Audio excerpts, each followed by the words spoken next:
Welcome to creative హోమ్స్కూలింగ్. ఈరోజు మన topic chess నేర్చుకోవటం. ఈ వీడియోలో మనం చెస్ పిల్లలకు ఎలా ఉపయోగపడుతుంది, అలాగే చెస్ నేర్పించడానికి ఒక మంచి స్ట్రాటజీ గురించి తెలుసుకుందాం. చెస్ అనేది చాలా ప్రాచీనమైన ఆట. చెస్ పుట్టింది మన భారతదేశంలో. మన ఏన్షియంట్ స్క్రిప్ట్స్లో శ్రీకృష్ణుడు కూడా చెస్ ఆడినట్లు తెలుస్తుంది. ప్రాచీన కాలంలో చెస్ని చతురంగ అని పిలిచేవారు. చతురంగ అంటే 4 డివిజన్స్తో కూడిన ఆట అని అర్థం. ఫస్ట్ డివిజన్ ఇన్ఫాంట్రీ అంటే సిపాయిలు, సెకండ్ డివిజన్ క్యావెలరీ అంటే గుర్రాలు ఒంటెలు, థర్డ్ డివిజన్ ఎలిఫెంట్రీ అనగా ఏనుగులు, ఫోర్త్ డివిజన్ చేరియాట్రీ అంటే రథాలతో కూడినది అన్నమాట. ఈ చతురంగమే తరువాత మోడర్న్ చెస్ అయింది. ఇప్పుడు మనం చెస్ యొక్క బెనిఫిట్స్ గురించి తెలుసుకుందాం. చెస్ వల్ల చాలా బెనిఫిట్స్ ఉన్నాయి. చెస్ ఆడటం వల్ల పిల్లల్లో memory power, strategical thinking develop అవుతాయి. అలాగే క్రియేటివిటీ, కాన్సన్ట్రేషన్ కూడా ఇంప్రూవ్ అవుతుంది. ఇంకా చెస్ ఆడటం వల్ల పిల్లల్లో ఐక్యూ లెవెల్స్ కూడా ఇంప్రూవ్ అవుతాయని రీసెర్చ్ చెబుతుంది. ఇవే కాకుండా ఇంకా పిల్లల బ్రెయిన్ పవర్, ప్లానింగ్ మరియు ముందు చూపు కూడా డెవలప్ అవుతాయి. ఇక ఇప్పుడు బెస్ట్ పార్ట్, మనం ఇప్పటి వరకు చెప్పుకున్న బెనిఫిట్స్ అన్నీ చెస్ ఆడటం వల్ల న్యాచురల్గా డెవలప్ అవుతాయి. నేను పిల్లలకు చెస్ నేర్పించటం గురించి ప్రస్తావించిన ప్రతిసారి వినే 2 క్వశ్చన్స్. పిల్లలకు ఏ ఏజ్ నుంచి చెస్ ఇంట్రడ్యూస్ చేయవచ్చు, అలాగే నేర్పించడానికి బెస్ట్ స్ట్రాటజీ ఏంటి? మనం చెస్ను పిల్లలకు 4 ఇయర్స్కే ఇంట్రడ్యూస్ చేయవచ్చు.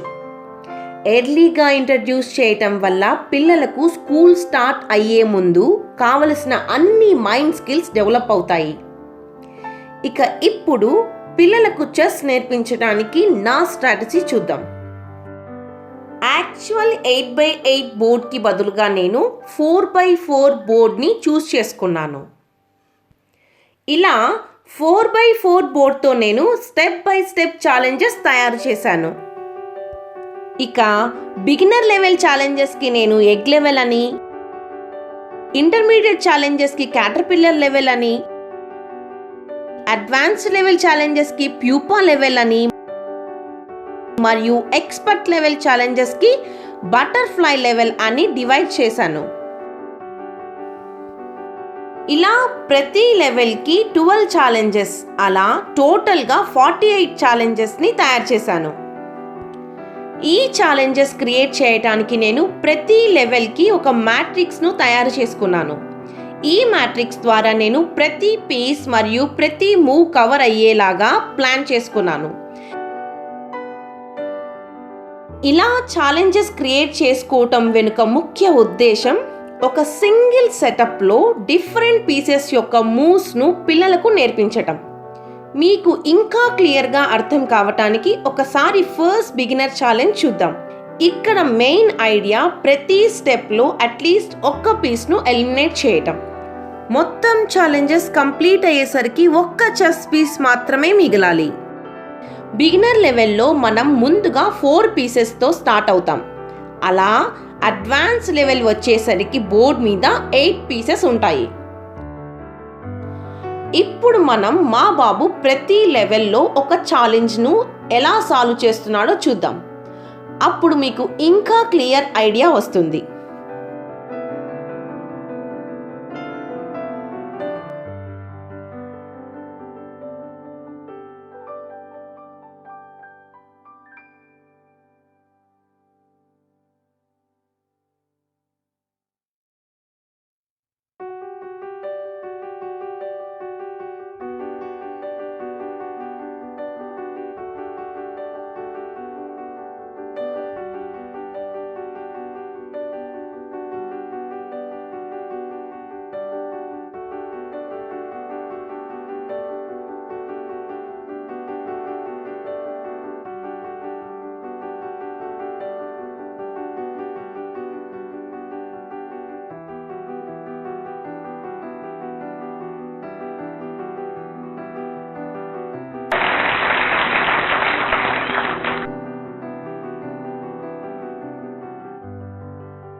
సో చూసాము కదా, ఇలా మనము 4 ఇయర్స్ నుంచే పిల్లలకి చెస్ని ఈజీగా ఇంట్రడ్యూస్ చేయవచ్చు.